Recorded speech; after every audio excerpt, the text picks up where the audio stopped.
Today we're going to replace the Canister Purge Solenoid on this 2012 Chevy with a 1.4 liter turbocharged engine. So the Canister Purge Solenoid is actually mounted right here on the top of the intake manifold. Relatively straightforward and easy to access. And you'll notice that this comes actually with a check valve in here. Now remember, this is a turbocharged engine. So most of the time this intake on a gasoline engine is going to be under vacuum, except for when the car is under boost. And then we're going to have pressure on the system. And we don't want this system to be actually purging and then get pressure through it and go back and pressurize the evap system. Only want the system to be purging and drawing a vacuum on it and keeping vapors flowing from the tank to the intake here. So that's why there's a check valve built into here. Sometimes this gets stuck or restricted, causing an evap issue. So that's the case in this one here. I'm actually just going to go over here to the intake and you'll see my connection. I can pinch it and that releases the clip here, pops it up. Now I've got another clip here which I can pop around with my finger and kind of will allow me, also as I slide out of the bracket here, gives me a little better access to move this around.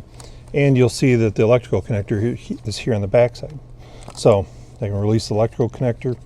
Again, kind of access these clips here, release it. I'm going to be careful. I don't want to necessarily snap it off or cause any damage here. But once I release it, now I've got my old purge solenoid off. So with the clip still in the release position, I'll slide my new line in place here. Once it's all the way seated, I'll lock it in place.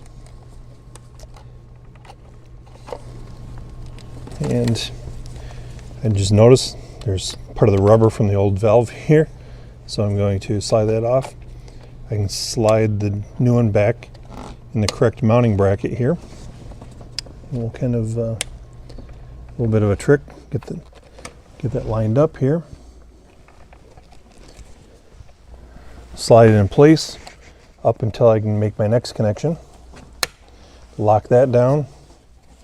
Then I simply take my electrical connector, lock it in place, and we're going to double check, make sure everything's fully seated here.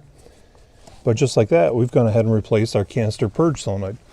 Now, it's always a good practice to ensure that there's no debris in the system here. You know, if the canister was contaminated at one point and we had any type of debris in the lines here, it's always good to verify that. And then the next thing we need to do is clear any trouble codes that were set with the old unit, rerun our self-tests, ensure that it's working properly, and we're ready to go. Hopefully now you have a better understanding of what it takes to replace the Canister Purge Solenoid on this 2012 Chevy with a 1.4 liter turbocharged engine.